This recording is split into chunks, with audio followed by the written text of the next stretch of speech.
Tom a ouvert une voiture de luxe. De façon inattendue, un sans-abri sort de la voiture. Le sans-abri tenait une canne et un bol cassé. L'homme tend alors au vieil homme un sac d'ordures. Puis il a lentement fermé la porte de la voiture. Il s'est avéré que l'homme était le garde du corps du vieil homme. Le garde du corps se tenait droit derrière le vieil homme. Il a toujours protégé le vieil homme et l'a toujours suivi. Le vieil homme était courbé et luttait pour avancer. Le garde du corps surveille les moindres gestes du vieil homme. Il s'approche alors du vieil homme et lui demande s'il a besoin d'aide. Le vieil homme dit au garde du corps: ne le suivez pas à partir de maintenant. Le garde du corps lui a alors dit de partir. Peu de temps après, le vieil homme est arrivé au parc. Voûté, il s'est empressé de demander de l'argent à deux passants. Cependant, les passants l'ont refusé d'emblée. Les deux femmes se sont moquées du vieil homme en s'éloignant. Ils ne savaient pas que le vieil homme était le PDG d'une entreprise publique, déguisé en mendiant cette fois. Mais ils ne savaient pas qu'il y avait autre chose qui se passait. Puis le vieil homme a regardé autour de lui. Il a regardé autour de lui. Il a lentement posé le sac poubelle sur le sol. Puis a sorti son harmonica et en a immédiatement joué. C'était le seul moyen d'attirer plus de monde. Le vieil homme jouait vigoureusement de son harmonica. Bientôt, le beau son a attiré l'attention de la petite fille. Elle a alors donné au vieil homme son seul argent de poche. Le vieil homme l'a remercié. Il a ensuite salué la petite fille.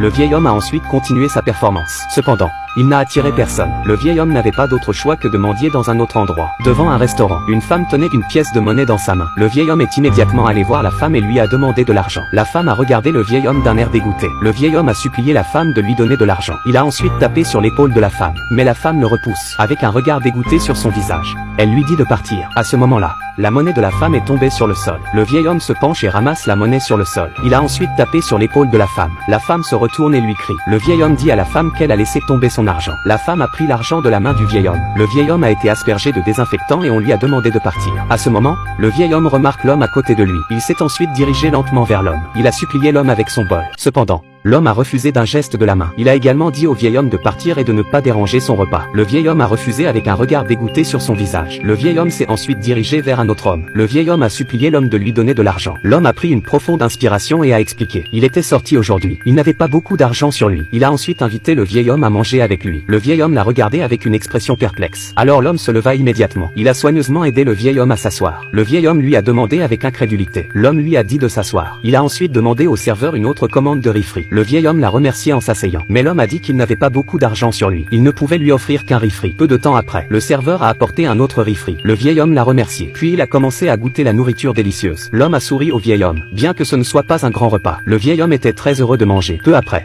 l'homme a aidé le vieil homme à sortir du restaurant. Comme un petit-fils qui aide son grand-père, l'homme a utilisé le seul argent qu'il lui restait. Il a aussi emballé un riz frit pour le vieil homme. Il l'a ensuite remis au vieil homme avec chaleur. Le vieil homme l'a remercié. L'homme a également rappelé au vieil homme de prendre soin de lui. Ce que le vieil homme a fait ensuite allait changer la vie de l'homme pour toujours. Le vieil homme lui tend alors une pile de billets de banque provenant d'un sac en plastique. L'homme a demandé avec incrédulité ce qui se passait. À ce moment-là, le vieil homme a enlevé son chapeau. Il a dit à l'homme d'une manière très sérieuse. Il était le président d'une entreprise publique. Il était aussi très riche. Cependant, il y avait des circonstances imprévisibles. Tout récemment, on lui a diagnostiqué un cancer. Il n'avait jamais vu d'enfant dans sa vie. Le but de sa mort était de trouver un héritier. L'homme ne pouvait pas le croire. Il a demandé au vieil homme pourquoi il s'intéressait à lui. Mais le vieil homme lui a dit: parce que vous avez un bon cœur. Vous êtes un homme digne de confiance. Le visage de l'homme s'est illuminé d'un grand sourire. Il n'a jamais pensé qu'il serait favorisé par les dieux de la chance. Mais le vieil homme a dit que les personnes gentilles ne sont pas mauvaises. Et qu'il est important d'être gentil. Il a également dit à l'homme de venir au bureau demain. Puis le vieil homme est parti lentement. Je n'ai jamais pensé qu'un seul geste gentil de la part d'un homme a changé sa vie. Il est vrai que la gentillesse a sa récompense. Comme le dit le proverbe, on récolte ce que l'on sème. Pour obtenir de bons résultats, il faut faire de bonnes actions. Votre gentillesse et votre dévouement seront récompensés un jour.